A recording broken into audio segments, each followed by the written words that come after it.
တနေ့ကျအော်စီမဟုတ်ဘူးတကဘာလုံးမှာရှိတဲ့သူတွေအားလုံးရှိမှပြည်သူကဘာဖြစ်မလဲ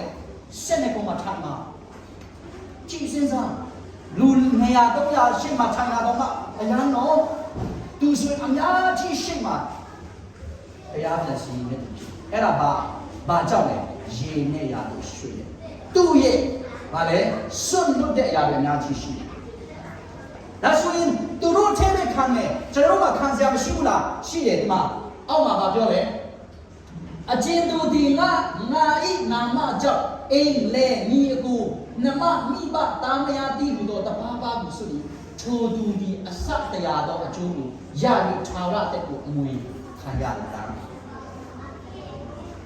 သူတို့ထဲမဟုတ်ဘူးကျွန်တော်တို့လည်းအခုချိန်မှာအကျဉ်သူဒီတဲ့ကျွန်တော်တို့လည်းယေရှုနာမကြောင့်အိမ်ဒါမှမဟုတ်ရင်လေညီအကိုမောင်နှမမိဘတာမယာတခုခုကိုစွန့်ပြီးမှဖယားအတွက်လုပ်တဲ့ဆိုရင်အစတရားလို့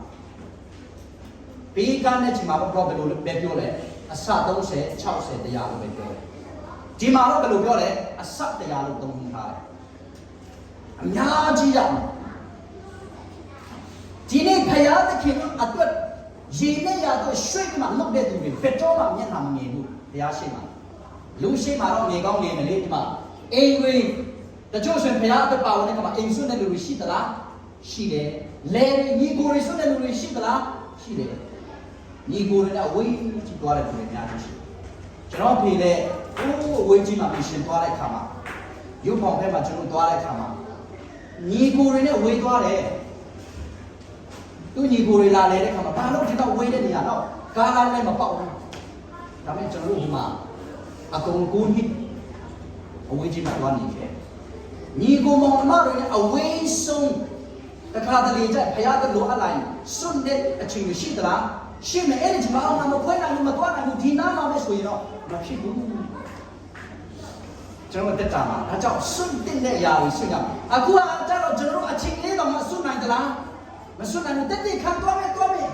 တက်တိခံဖို့တော့အချိန်မစွန့်နိုင်ဘူးစွန့်တော့လာစွန့်တော့ဖို့တော့အချိန်မစွန့်နိုင်ဘူးဘာရမလဲနော်ကျွန်တော်တို့စွန့်ပြတဲ့အရာရှိမှဖယားအတွက်တော့ကျွန်တော်တို့စန္ဒတွေပြည်သူဆိုသူရဲ့စန္ဒတွေစွန့်ပြီးမှသွားတာကျွန်တော်တို့ကတော့ကျွန်တော်စန္ဒပဲမောအရင်သွားမလားဒီဝင်ကြီးသွားမလားအမတခြားနေရာသွားမလားအဲ့ဒါရွေးလာတဲ့ခါမှာအရင်ကကိုယ်စန္ဒတော့ပဲလိုက်တယ်ဖယားနဲ့တွေ့တဲ့ခါမှာရဆယ်ဘာမှမရှိဘူးအစတရားမပြောနဲ့ဘာမှရမှာမဟုတ်ကျွန်တော်မှစယူဒါမဲ့စွန့်တဲ့အရာတွေရှိဖယားတခင်ကတနေ့တိုင်းမှာဖြစ်မလဲပြင်ဆင်ပေးမယ်ဒါကြောင့်ဒီမှာရှိတဲ့သူတွေကြောအားပေးခြင်းဒီလောက်ကောင်းတဲ့အရာကိုမြင်ပြီးလှုပ်စေခြင်းနဲ့ယဉ်တဲ့ရာကိုရွှေ့စေခြင်းနဲ့ဒီမှာလူတွေများဆိုမပြောင်းလဲတဲ့သူတွေရှိတယ်ကြာရကဏ္ဍမှာပါဝင်ပြီးမှပျောက်ဆုံးဝင်ဖမ်းတဲ့နေရာမှာလှုပ်ဖို့ရကျွန်တော်အားပေးခြင်းတင်လှုပ်ရင်တင်လှုပ်တာကိုဘယ်တော့မှခံစားတင်နဲ့ခံစားတကယ်တော့ဘုရားကမှုတော်ဆောင်တယ်လို့သာကျွန်တော်ပြောတာနော်အဲ့ဒါသုံးလုံးပဲဖြစ်တယ်တကယ်တော့ဘုရားကမှုတော်ဆောင်တာလားမဟုတ်ကိုယ့်အတွက်ဖြစ်တယ်ကိုယ့်အတွက်ပဲအလုံးလုံးတဲ့ခါမှာလဲကုမ္ပဏီအတွက်လုပ်တာသုံးလုံးတာကုမ္ပဏီအတွက်ပါပဲကိုယ့်အတွက်ပဲကိုယ်ပတ်စံမရဘူးသူအလုံးလုံးချင်တယ်လုံးချင်ဒီလိုနဲ့ဖယားအတွက်လုပ်တာကျွန်တော်သုံးလုံးတယ်လုပ်တဲ့သူဟာလုပ်တဲ့အတိုင်းဖယားပြန်ပေးပါဖယားအတွက်မဟုတ်ကိုယ့်အတွက်ပဲဖြစ်တယ်ဒီနေ့အဲ့ဒါကြောင့်ရေနဲ့ရာတို့ရွှေ့စေခြင်းဖယားရဲ့နိုင်ငံတော်ကျေပြတ်ကိုအခြားအရာကဏ္ဍလုံနိုင်တဲ့အခန်းကဏ္ဍမှာပါဝင်ပြီးလုပ်ဆောင်စေခြင်းဘေးကယူစွန့်တဲ့အရာလေးကအစမှာတော့အရာနာခြင်းစရာဖြစ်ပေမဲ့သူပြန်ရလိုက်တာကနေတော့မဟုတ်ဘူးနော်ဘေးကယူရဲ့တက်တာမှာအများကြီးကျွန်တော်မပြောဘူးမာသဲအခန်းကြီး16ထဲမှာကျွန်တော်ကြည့်တဲ့အခါမှာ16လောက်မှာ16မှာကျွန်တော်ဗာတွေ့ရတယ်ကောင်းကင်တော့ကိုအတေကောင်းကင်တော့ဖွင့်ပေါ်ရဘေးကယူလို့အတေယူဒာပြည်ရှမာရိပြည်မြေကြီးစွန့်တိုင်အောင်လူသုံးမျိုးအတွက်ကောင်းကင်ဖွင့်တဲ့တော့ဘေးကယူပဲဖြစ်လာဒါကြောင့်ကောင်းကင်တမန်စရှင်းတန်ရှင်းလို့ညတော့စရှင်းတဲ့လာတဲ့ခါမှာဘေးကယူမပါလို့မရဘူးယူဒာရှမာရိမြေကြီးစွန့်တိုင်အောင်သူတော့ဖွင့်ဖို့ဒါတွေဘာကြောင့်ရတယ်လဲဒီအခုညီဘာကြောင့်ရတယ်လဲရေနဲ့ရတော့ရွှေ့တယ်သူ့ရဲ့ဆန္ဒရှိတဲ့ညကိုစွန့်အဲဒါကြောင့်ဒီမှာရှိတဲ့ညီကိုမောင်မဒီအချိန်မှာ ဖယားအတွက်စွန့်တင်တရားစွန့်ပြီးမှလှုပ်ဆောင်ရင်တင်တော့မနေဘူးနော်ကျွန်တော်တို့မနေဘူးဒါပေမဲ့ကျွန်တော်မစွန့်ဘဲနဲ့ရင်းနဲ့ရတိုးလည်းမစွန့်ဒီတိုင်းပဲခရိယန်ဖြစ်ပြီးတစ်ချင်းဆိုမယ်နောက်ပြီးတော့ဘုရားကြောင့်သွားမယ်ဒါနဲ့ပြီးပြီဆိုရင်တော့ဘာမှရစရာမရှိဘူးကဲတင်ချင်းရောက်တယ်ကောင်းကင်တော်ရောက်ကောင်းရောက်မယ်ကဲတင်ချင်းရောက်ရင်တော့ရောက်ကောင်းရောက်မယ်မဟုတ်ဘူးကဲတင်ချင်းရရင်ကဲတင်ချင်းရောက်ရင်ကောင်းကင်တော်ရောက်တယ်တေချာတယ်မရစရာမရှိဘူးမလုပ်ဘူးဆိုရင်လုံမလူတွေများစွာပြောင်းလဲဖို့ရန်ကြာရကန်တာမှာရင်နဲ့ရတော့ရွှေ့မှလုံမရမှာအဲ့ဒါကြောင့်ဒီမှာရှိတဲ့သူတွေမြတ်တာနဲ့နော်ကျွန်တော်ပြောချင်ရွှေ့ပါနော်အေရှာယအထက်မှာလည်းပြောတယ်တေဤတဲရကိုခြေစီလို့ဒီသားနဲ့ဒီတိုင်းနေစီချင်းခြေစီပါကဲဒီချင်းရောက်လာတော့ကြားဟာတမန်တရားကြားလာတော့ကြားဟာဘလောက်ပဲတွင်တွင်မသွားသေးဘူးအရင်တုန်းကအတိုင်းပါပဲတချို့ဆိုပူတော့မှကြောက်လာအရင်တုန်းကလုပ်တယ်လို့လည်းနောက်ပိုင်းမှာဘာမှမလုပ်လာအဲ့လိုမျိုးဆိုရင်ဘုရားရဲ့ဘုန်းကြီးရှာဘုရားစီမှာလည်းရစရာလည်းဘာမှရှိမှာမဟုတ်ဘူးနော်ဒါကြောင့်ဒီနေ့ဒီမှာရှိတဲ့သူတွေကျွန်တော်ရေနဲ့ရာကိုရွှေ့ရအောင်နဲ့လေးခက်တော့ခက်တယ်အေးခက်တဲ့နေရာမှာတွားတဲ့အခါမှာကျွန်တော်တို့အကျိုးများကြီးရှိတယ်လောကမှာကျွန်တော်ဘာမှမပိုင်ဆိုင်လေဒီစားမရှိဖယားနဲ့တွေ့တဲ့အခါမှာပိုင်ဆိုင်ပုံကြီးအဲ့ဒါကထာဝရလေခုကျွန်တော်ပိုင်ဆိုင်နေတဲ့အရာတွေအားလုံးဟာထားခဲ့ရမှာမထားခဲ့ချင်လည်းဖက်သွားလို့မှမရအကုန်လုံးထားခဲ့ရမိမယောက်ျားအချစ်တော်မထားခဲ့ရမှာဝိညာဉ်ပိုင်းမှာလည်းမှပြန်တွေ့မှာဒါဒီနေ့ဖယားတို့လှုပ်ဆောင်တဲ့အရာတွေတော့မှပြန်တွေ့မယ်ဒီမှာပြည်တည်ရဲ့လက်တာမှာနော်အဲ့ဒါကြောင့်ဒီမှာရှိတဲ့သူတွေ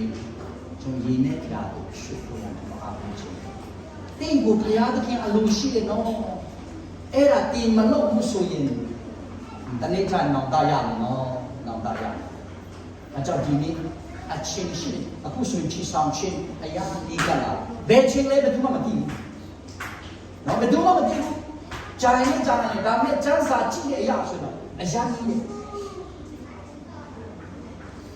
ခုဆိုအကုန်ဖြစ်ပြနေပြီဒါကြောင့်ဖယားနဲ့တွေ့ဖို့ရန်ကြီးကပ်လာပြီထိုကာလမှာကျွန်တော်ဘာလို့ဖို့လို့လဲရေနဲ့အရာကိုရွှေ့ဖို့ရနော်ဖယားရဲ့မှုတော်မြတ်ကြီးမှာပုံပြီးအရင်တုန်းကထပ်ပို့ပြီးမှာပါဖြစ်တယ်လောက်ဆောင်ခွင့်ကျွန်တော်အားပေးတယ်ဒီမှာရှိတဲ့သူတွေအကုန်ဖယားမတုံးနိုင်တဲ့တရားရှိရှိလောက်ရင်ဖယားတခင်တုံးတယ်မလောက်ရင်ဒီတိုင်းကျွန်တော်ကလည်းဖယားတုံးမလို့အခုလည်းဟိုဘာမှတော့မဟုတ်ပြီမဲ့ဖယားတခင်ကလှုပ်ဆောင်တဲ့အခုကိုပေးတယ်ကျွန်တော်လည်းကိုယ့်ကိုယ်အားအောင်တယ်ဒါကြောင့်လဲဆိုတော့ကိုယ့်အသက်တာမှာဒီလိုမျိုးဖြစ်နေလို့တခါမှမဖြစ်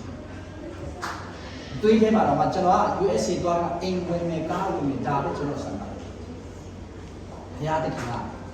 မတုံးနိုင်တာရှိဘာမှမဟုတ်တဲ့လူတွေတကြောင်တည်းမှာဆွဲခေါ်တယ်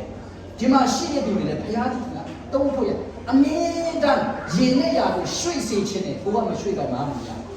ရွှေ့တယ်ဆိုရင်အအောင်ပြရမယ်နော်ဒီဟာလေးကိုဒီနေ့ကျွန်တော်ပြောချင်တယ်ဆိုတော့ကျွန်တော်တို့တက်တာမှာ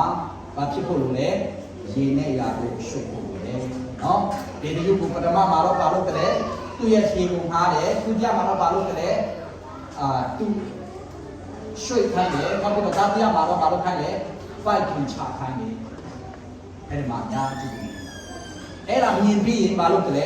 နားတော့ဘူးလားဟုတ်ကဲ့စံသားရှိတယ်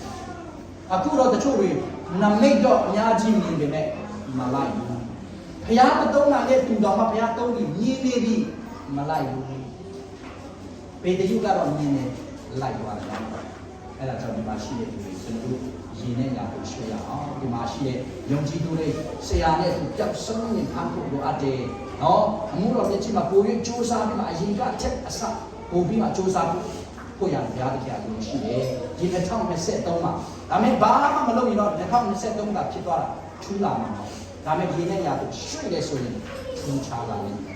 အဲ့ဒါလေးကိုကျွန်တော်ပြောရင်းနဲ့ဆုံးသတ်ခြင်းနဲ့ဈာနာတော်သူအရောက်စတိုင်းပေါ်မှာဘုရားသခင်ကိုတခါကောင်းချီး ပေးပါစေအာမင်အစီအစဉ်နဲ့အစီအစဉ်